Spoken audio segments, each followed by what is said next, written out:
جو تانا بانا ہے وہ کہاں سے ہے اور کیوں یہ مطلب سارا کام کیا گیا؟ اس کے پیچھے پاکستان تحریک انصاف ہے، اور پاکستان تحریک انصاف کے لوگوں نے تو پہلے یہ اسٹیٹس لگانے شروع کر دیے تھے.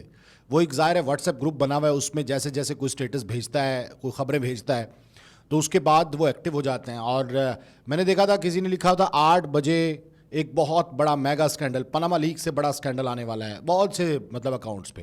تو اس سے صاف ظاہر ہوتا ہے کہ اس کی ڈائریکشنز اور ڈائمنشنز جو ہے وہ کس طرف جا رہی ہیں. اب یہ سارا معاملہ جس طرح سے لے کے چلا گیا اور جس طریقے سے کہا گیا ہے، مطلب آپ پاناما لیکس بھول گئے ہیں کہ جس میں آپ کچھ بھی نہیں ثابت کر سکے تھے. ایک حکومت کو آپ نے رجیم چینج کیا، آپ نے حکومت گرائی، اس کے بعد دوسرے کو لایا گیا، ایک وزیر اعظم کو نااہل کیا گیا. تو یہ سارے معاملات پھر اسی طرف نشاندہی کر رہے ہیں، یا تو ملک میں بہت بڑی تبدیلی ہونے والی ہے یا نہیں. لیکن ظاہر ہے اس کا تانا بانا جس طریقے سے جوڑا جا رہا ہے ابھی تو مطلب اور مزید تحقیق ہونی چاہیے اس پہ. میں نہیں کہتا پاناما لیکس پہ جیسی تحقیق ہوئی ہے ایسی تحقیق اس پہ نہیں ہونی چاہیے، اس پہ واضح تحقیق ہونی چاہیے، اس پہ تفتیش ہونی چاہیے. تو یہ جب تفتیش اور تحقیق ہوگی تو پھر معاملات جو ہے وہ کافی بہتر طریقے سے چل سکیں گے. اچھا جی، دوسری جانب علیمہ خان صاحبہ نے ایک ٹویٹ کیا ہے اور اس میں انہوں نے کہا ہے کہ عمران خان صاحب کے گارڈز کو تبدیل کیا گیا ہے اور عمران خان صاحب اس وقت جو جیل میں، اڈیالہ جیل میں، تو ان کی جان کو بڑا خطرہ ہے. یہ لالی پاپ ایک عرصے سے بیچے جا رہے ہیں. بھائی اگر جان کو خطرہ ہے تو عمران خان صاحب پر جو کٹھن مرحلے تھے وہ تو گزر چکے ہیں. مطلب جس طریقے سے عمران خان صاحب جیل گئے، عمران خان صاحب اس سے پہلے جس طریقے سے بار بار کہتے رہے کہ مجھے خدشہ ہے کہ مجھے کھانے میں زہر دیا جائے گا، مجھے خدشہ ہے کہ مجھے مار دیا جائے گا. مطلب اس طرح سے جھوٹ بولا جاتا ہے کہ اس کو پروپیگیٹ ایسے کیا جاتا ہے کہ لوگوں کو لگتا ہے کہ واقعی جو ہماری ایجنسیز ہیں، یہ جو ہمارے قانون نافذ کرنے والے ادارے ہیں، وہ واقعی ایسا کرنے والے ہیں. حالانکہ ایسا کچھ بھی نہیں ہے. یہ صرف اور صرف اپنے آپ کو خبروں میں زندہ رکھنے کے لیے اس قسم کے جھوٹ بولے جاتے ہیں، جس میں پاکستان تحریک انصاف اول نمبر پر ہے. پاکستان تحریک انصاف جیسا پروپیگنڈا کوئی نہیں کرتا، پاکستان تحریک انصاف جیسا جھوٹ کوئی نہیں بولتا. عمران خان صاحب اب جیل میں ہیں، ظاہر ہے میں اکثر کہتا ہوتا تھا، پرانے وی لاگز اٹھا کے دیکھ لیں کہ عمران خان صاحب جو کر رہے ہیں پاکستان مسلم لیگ نون کے ساتھ، جن کے کہنے پہ کر رہے ہیں، یہ ایک ٹیشو پیپر کی طرح استعمال ہوں گے اور اس کے بعد ان کو بھگتنا پڑے گا سب کچھ. اور وہی ہو رہا ہے کہ جب اقتدار میں نون لیگ آ گئی ہے اور نگراں سیٹ اپ آ گیا تھا تو پھر یہ ظاہر ہے پہلے آنکھ کے تارے تھے، دلارے تھے، لیکن اس کے بعد یہ لاڈلے تھے. اس کے بعد لاڈا پن ختم ہو گیا ان کی اپنی حرکتوں کی وجہ سے، تو اب وہ بھگت رہے. تو بھگتنا الٹیمیٹلی عمران خان صاحب کو پڑے گا. اور لیڈر ویسے بھی جیل میں رہتا ہے، کچھ ایسی ویسی بات نہیں ہے.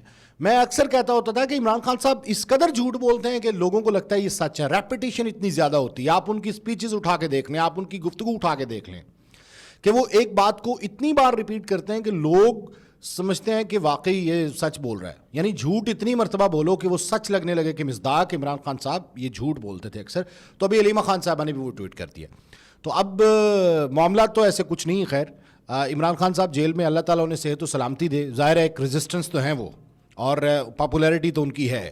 اس وقت بھی عوام جو ہے وہ ان کے پیچھے کھڑی ہوئی ہے. اور لیکن اس کے باوجود اگر عمران خان صاحب اپنی حرکتیں نہیں بدلتے، اپنے آپ پہ غور نہیں کرتے، تو پھر تو کام خراب ہے. اب پاکستان تحریک انصاف میں اس وقت پھوٹ پڑی ہوئی ہے. مطلب بیرسٹر گوہر اور یہ گوہر ایوب وغیرہ یہ سارے الگ کھڑے ہوئے ہیں، اور دوسری جانب شیر افضل مروت والا گروپ اور لطیف کھوسہ صاحب والا گروپ الگ کھڑا ہوا ہے. ویسے بھی پاکستان تحریک انصاف اب جو وکلا کے نرغے میں، تو اب دیکھتے ہیں کہ وہ کیا کرتے ہیں. وکلا جو مشورے دیے عمران خان صاحب نے اس پہ عمل کیا اور بھٹا بیٹھ گیا پاکستان تحریک انصاف کا، اور کوئی ایک فیصلہ عدالت سے اپنے حق میں نہیں لے سکے. اور ابھی ظاہر ہے نون لیگ جیسے چاہ رہی ہے ویسے کر رہی ہے. تو اس میں کوئی مذائقہ نہیں ہے کہ آپ جیل میں ہیں، لیکن اگر یہ تحفظات اور خدشات درست ہیں تو ان کے تحفظات کو دور کیا جانا چاہیے علیمہ خان صاحبہ کے، عمران خان صاحبہ کے، کہ وہ قیدی ہیں تو پاکستانی.